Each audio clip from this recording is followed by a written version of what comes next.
संतों के, आज बड़े बड़े संत महात्माओं ने विधि विधान से गोवर्धन महाराज की पूजन पाठ करवाई और स्वयं भगवान श्री कृष्ण एक रूप में पूजा करवा रहे हैं और एक रूप में भोजन को स्वीकार कर रहे हैं।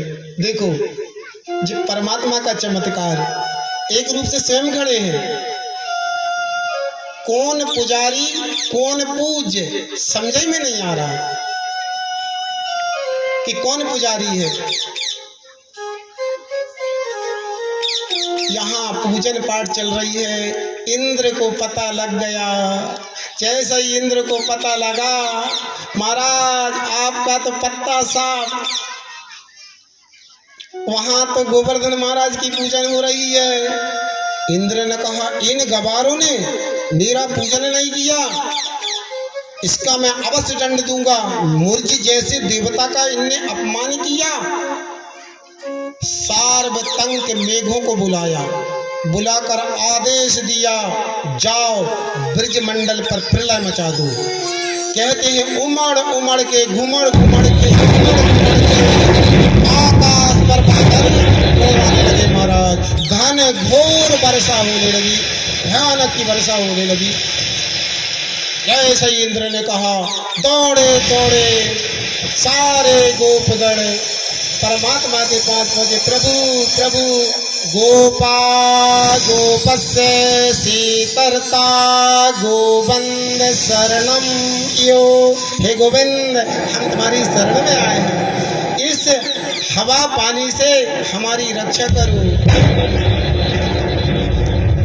कहते हैं उसी समय मेरे प्रभु ने उस गोवर्धन पर्वत को एक छिंगड़ी पे धारण कर लिया, उठा लिया। इत्योक केन हस्तेन कीर्तवा गोवर्धना चला दाधार लील्या किरणस्य छत्रम किमपि बालिकः। 7 वर्ष के कन्हैया और 7 कोस की परिक्रमा और 7 कोस का गोवर्धन छिंगरी पे उठा लिया। जैसे छोटे छोटे बच्चे वो कुकर मुत्ता को उठा लेते हैं ना, ऐसे प्रभु ने आज 7 कोस के गोवर्धन महाराज को उठा लिया। और सभी आओ आओ लकड़ी लगाओ लकड़ी लगाओ लकड़ी, सारे ग्वाल बाल लकड़ी लगाने लगे, लकड़ी लगाने लगे। लकड़ी लगाते लगाते 1 दिन हो गया, 2 दिन 3 दिन, चौथे दिन सका बोले रे कन्हैया थोड़ा सो आराम कर ले, हम भी तो लकड़ी लगाए हैं, काय चिंता कर रहे हो। कन्हैया ने कहा हमने आराम कर लिया तो तुम्हारा राम नाम सत्य हो जाएगा।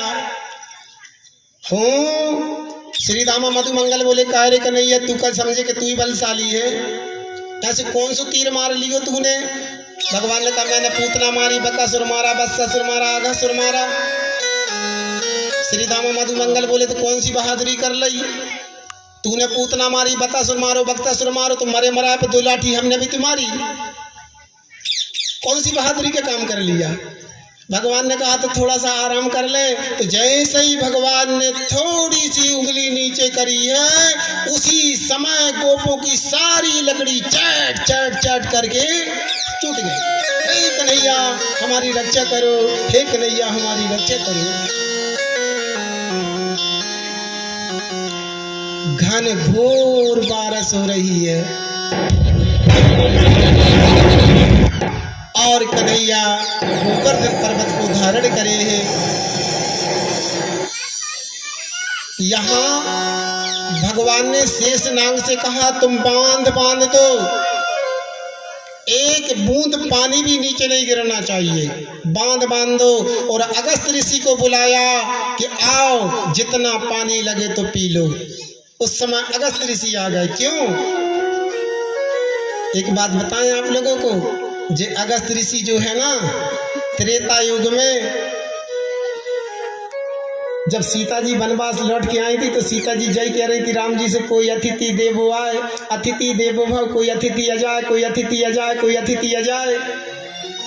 देखो सीता जी कह रही कोई अतिथि आ जाए, अतिथि आ जाए, और अपन लोग मालूम क्या बोलते, हमारे घर कोई अतिथि ना आए, हमारे घर कोई अतिथि ना आए। अगस्त ऋषि पहुंच गए अतिथि रूप में। अतिथि देवो भव। अतिथि किसको बोलते हैं? जिसके ना आने की सूचना, ना जिसकी जाने की सूचना। अतिथि ऐसा नहीं कि फोन कर दिया हमारा स्टेशन आ जाओ, घर आ जाओ, जाने को ना मैं नहीं ले रहा हूं, पल कहीं तोड़ रहा हूं है, उसको अतिथि नहीं बोलते। देखो भैया किसी के घर में आए हो तो कहना नहीं कि पंडित जी हमें बोल रहे हैं, है ना। अतिथि देवो भव। एक पति पत्नी के घर में अतिथि आ गए, अब वो अतिथि जाने को नाम ला ले। अब पत्नी भी परेशान, पति भी परेशान। पति बोला देवी कल भग जाएगा जी। तो बोले कैसे भागेगा? बोले जब तुम भोजन लेके आओगी ना, हम तुमको डांटेंगे तो बुरा मत मानना। बोले नहीं मानेंगे।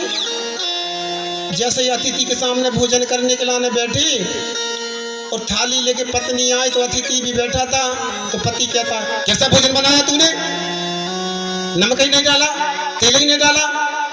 पत्नी कहती तो कल से बना लेना तुम ही। अतिथि ने देखा रात में नहीं बनेगा का। अब पत्नी अलग नाराज होके बैठी, पति अलग नाराज होके बैठा। अतिथि ने थैला उठाया, चल दिया कि जब भोजन ही नहीं बनना तो अपन काहे के बैठे रहो। पति देवता पत्नी के पास गए, देवी हम तो वैसे ही डांट रहे थे। तो पत्नी कहती है हम भी तो वैसे ही नाराज भय थे। तो अतिथि लौट के आ गए, कहते हम भी तो वैसे ही गए थे, सही थोड़ी गए थे। तो अतिथि ऐसे नहीं होना चाहिए। अतिथि का मतलब अतिथि देवो भव। यहाँ अगस्त ऋषि आए, और जब अगस्त ऋषि आए तो सीता मैया बैठी थी। सीता मैया ले गई, आज हमारे घर अतिथि आ गया, बाबा भोजन करके जाना। अगस्त ऋषि बोले भोजन करके जाएंगे ना, चिंता क्यों कर रही हो, बनाओ। सीता जी ने भोजन बनाना प्रारंभ किया, अगस्त ऋषि ने खाना प्रारंभ किया। खाते खाते खाते खाते खाते शाम हो गई। सीता जी पसीना पसीना। इतने में राम जी ने एक लीला और कर दी। राम जी पहुंचे। अब पत्नी अगर गुस्सा में बैठी हो ना, तब तुम देखना, अगर कोई बीच में बोल देना, कोई पति बोल जाए, फिर देखना ऐसा मुंह पटकेगी जैसे पहाड़ पटक दिया हो।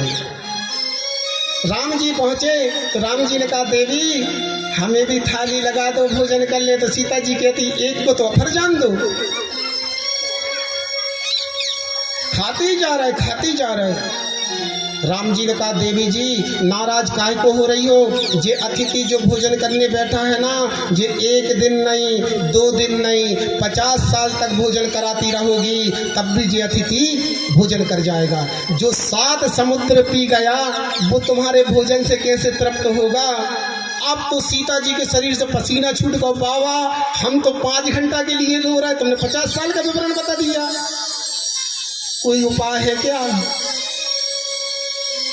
देवी जी अतिथियों का सत्कार की बात चल रही थी, उसी समय राम जी ने अगस्त ऋषि को इशारा करा, हो गई लीला। कहते हैं अगस्त ऋषि ने डकार ले ली, और जैसे ही डकार ली राम जी जा रहे थे, सीता जी पानी लेके आ रही थी। राम जी ने पूछा देवी कहाँ जा रही हो? बोले भोजन पूरा हो गया, पानी पिलाना पड़ेगा। राम जी ने कहा देवी पानी 1 दिन नहीं 2 दिन नहीं 50 साल तक पानी पीती रहेंगे तब तक तृप्त नहीं होंगे। पानी का लोटा रखो, चलो। अगस्त ऋषि के पास दोनों पति पत्नी बैठ गए। अगस्त ऋषि ने कहा प्रभु भोजन तो करा दिया, पानी तो पिलाओ। राम जी ने कहा त्रेता युग में पानी पिला दिया, और त्रेता युग में भोजन करा दिया, और द्वापर युग में पानी पिला देंगे। आज भगवान ने को जब पर्वत को धारण किया, उसी समय अगस्त ऋषि का आवाहन किया, अब आ जाओ, तुम्हारी आवश्यकता है, जितना पानी लगे ना पी लो। कहते हैं 7 दिन तक 7 कोस गोवर्धन जो पर्वत है ना, भगवान की उंगली पे चल के चला गया। कैसे चला गया? चल के, जबकि जड़ था।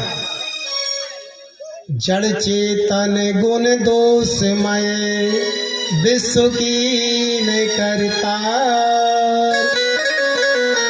देखो, धनुष भी जड़ था,